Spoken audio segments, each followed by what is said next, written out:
बिस्मिल्लाहिर्रहमानिर्रहीम अस्सलामु अलैकुम वरहमतुल्लाहि वबरकातुहू। उम्मीद है तमाम तलबा खैरियत से होंगे। और ये आपका जो है वो पीओसी का लेक्चर है। और जैसे कि आपको याद होगा कि हम पिछले तमाम लेक्चर्स में हम एमसीक्यूज़ को जो है वो डिस्कस करते हुए आ रहे हैं। तो आज भी जो हमारा टारगेट है वो एमसीक्यूज़ को ही फोकस करना है, ताकि हमारे एमसीक्यूज़, जैसे कि बार बार मैं ये बात कह रहा हूँ, कि हमारे एमसीक्यूज़ जो है वो बेहतर से बेहतरीन हो जाएँ और बहुत अच्छे तरीके से हमारे एक नंबर भी हम इसके अंदर जो है वो लूज़ ना कर सकें इंशाअल्लाह ताला। तो आज भी जो है वो तकरीबन 10-12 एमसीक्यूज़ हम जो है वो डिस्कस करेंगे। आपकी स्क्रीन पर जो है वो ये शो हो रहे हैं। तो इसमें जो सबसे पहला एमसीक्यूज़ है, उसमें लिखा हुआ है कि production is a part of. Production किसका पार्ट है? इंडस्ट्री, ट्रेड, प्रोफेशन या मार्केटिंग? तो इनमें से किस चीज़ का जो है वो पार्ट प्रोडक्शन है? तो आपको पता है कि ट्रेड, मार्केटिंग और प्रोफेशन के अंदर किसी किस्म की प्रोडक्शन नहीं होती। हम कोई चीज़ बनाते नहीं हैं। हम कोई चीज़ जो है वो दो चीज़ों को जोड़ते हैं और मिलाते हैं। इस तरह की जो भी काम हो रहा होता है वो इंडस्ट्री में हो रहा होता है। तो आप इसका जवाब क्या जो है वो टिक मार्क करेंगे? Production is a part of industry. आसान है। आगे देखते हैं। The process of cutting, weaving and dyeing takes place in this industry. ये वाले जो प्रोसेस हैं, कटिंग के, वेविंग के, डाइंग के, जहाँ पर यानी कि चीज़ों को काटा जा रहा हो, सिया जा रहा हो, उस पर जो है वो रंग लगाया जा रहा हो, ये इंडस्ट्री कौन सी इंडस्ट्री कहलाती है? तो आपको याद होगा कि हमने इंडस्ट्री की 4 टाइप्स पढ़ी थी। अब उनमें से ये कौन सी आपको पहचानना है? एनालिटिकल है, एक्सट्रैक्टिंग है, फैब्रिकेटिंग है या सिंथेटिक है?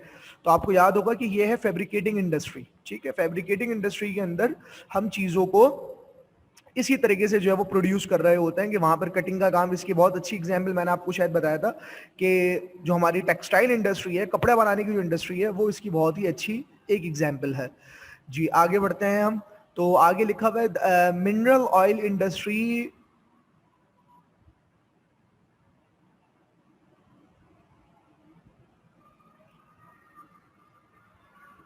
जी, थोड़ा सा और वाज़ेह हो गया आपकी स्क्रीन पर। Mineral oil industry is this type. Mineral oil industry किससे रिलेटेड है? एनालिटिकल है, एक्सट्रैक्टिंग है, फैब्रिकेटिंग है या फिर सिंथेटिक है? तो आपको पता है कि मिनरल ऑयल की जो इंडस्ट्री होती है वो एक्सट्रैक्टिंग इंडस्ट्री के अंदर शामिल होती है, क्योंकि हम उसके अंदर एक्सट्रैक्ट करके ऑयल को निकालते हैं। जमीन से हम उसको बाकायदा खींचते हैं, एक्सट्रैक्ट करते हैं, तो जाकर जो है वो ऑयल हमारे पास जो है वो आता है। चुनांचे ये एक्सट्रैक्टिंग इंडस्ट्री का जो है वो हिस्सा है। आगे देखते हैं। आगे लिखा हुआ है ट्रेड मीन्स। ट्रेड का क्या मतलब होता है? Transportation of goods, production of goods, buying and selling of goods या फिर स्टोरेज ऑफ गुड्स? तो आपको पता है कि ये बहुत ही आसान है। ट्रेड का मतलब होता है खरीदना, खरीदो फरोख्त ना। बहुत आसान से इसका तर्जुमा किया जाता है, खरीदो फरोख्त। तो बाइंग एंड सेलिंग का जो प्रोसेस है वो जो है वो ट्रेड कहलाता है। तो ऑप्शन नंबर सी जो है, या थर्ड वन जो है वो इसका आंसर होगा। आगे अगर हम इसको देखें तो आगे लिखा हुआ है the ultimate objective of a business activity is. जी, बिजनेस एक्टिविटी का जो सबसे अहम तरीन ऑब्जेक्टिव है, सबसे अहम तरीन मकसद वो क्या है? Exchange of goods, help help help of deserving, welfare of society या अर्निंग प्रॉफिट?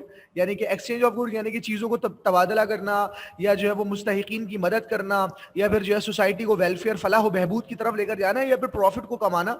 तो आपको याद होगा कि सबसे मेन ऑब्जेक्टिव बिजनेस का वो है प्रॉफिट को कमाना। Industry is the component of. Industry जो है वो किसका पार्ट है? ये जो है वो ये बहुत आसान है। Trade, business, advertising, marketing. तो आपको पता है कि इंडस्ट्री जो है वो बिजनेस की एक टाइप है। बाकी ट्रेड भी बिजनेस का एक हिस्सा है, मार्केटिंग भी बिजनेस का हिस्सा है, एडवर्टाइजिंग भी इंडस्ट्री या फिर बिजनेस का ही एक हिस्सा है। तो ये सब उसके हिस्से हैं। और इंडस्ट्री भी बिजनेस, असल तो बिजनेस ही है, और इन सब के अंदर जो है वो सारी चीजें आ जाती है। Paid occupation, especially one that requires advanced education and training, is known as। कह रहे हैं कि कोई ऐसा ऑक्यूपेशन जो कि जो है वो पेड हो, जिसके अंदर जो है वो हमें तालीम की जरूरत हो, वो क्या कहलाता है? Marketing, industry, profession, publicity. तो पता है आपको ये प्रोफेशन कहलाता है। प्रोफेशन की डेफिनेशन लिखी हुई है। अब business organisation provides goods and services for.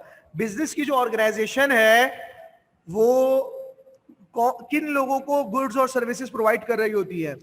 Personal profit के लिए जो है वो प्रोवाइड कर रही होती है, वेलफेयर ऑफ सोसाइटी के लिए, या फिर जो है वो हेल्पिंग ऑफ डिजर्विंग, या फिर जो है वो ऑल ऑफ दीज? जी, तो देखिए वो गुड्स और सर्विसेज जो दे रहे हैं बिजनेस, उसका जो है वो देखिए अल्टीमेट ऑब्जेक्टिव तो बिजनेस पर्सनल प्रॉफिट ही है। अल्टीमेट ऑब्जेक्टिव बिल्कुल वाजे जो इसका मकसद है वो तो पर्सनल प्रॉफिट ही है। लेकिन यहाँ पर जो है वो वेलफेयर ऑफ सोसाइटी और हेल्पिंग हेल्पिंग द डिजर्विंग भी इसके अंदर आ जाता है। लोग जो है वो बिजनेस के जरिए ये काम भी कर रहे हैं, तो इसका आंसर जो है वो ऑल ऑफ दीज होगा। Commerce provides goods and services to.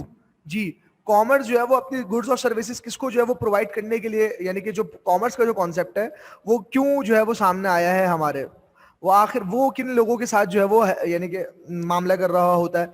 तो ये इसका ये सवाल जब पैदा होता है तो इसका जवाब क्या है? इसका जवाब है कंज्यूमर। ठीक है, प्रोड्यूसर, ट्रेडर, सप्लायर और या कंज्यूमर। तो इसके अंदर आपका जवाब जो है वो कंज्यूमर है कि कॉमर्स की वजह से कंज्यूमर्स को जो है वो चीजें मिल जाती हैं, सर्विसेज भी मिल जाती हैं। Raw material is produced for, raw material जो है वो क्यों किन लोगों के लिए जो है वो प्रोड्यूस किया जाता है? तो ये सवाल है आपका। इसके अंदर जो है जो ऑप्शन है वो है रिटेलर, कंज्यूमर, होलसेलर या फिर प्रोड्यूसर। तो आपको पता है कि इसका जो जवाब है वो है प्रोड्यूसर, के रॉ मटेरियल प्रोड्यूसर्स के लिए प्रोड्यूस किया जाता है ताकि वो उसकी वजह से मुख्तलिफ चीज़ों को बना सके। तो ये तकरीबन हमने आज अल्हम्दुलिल्लाह 10 MCQs डिस्कस किए। आपको इंशाल्लाह ताला समझ में आ गए होंगे। कोई सवाल हो तो आप जो है वो ज़रूर जो है वो पूछ लीजिएगा। जज़ाकुमुल्लाहु खैरन। अस्सलामु अलैकुम व रहमतुल्लाहि व बरकातहू।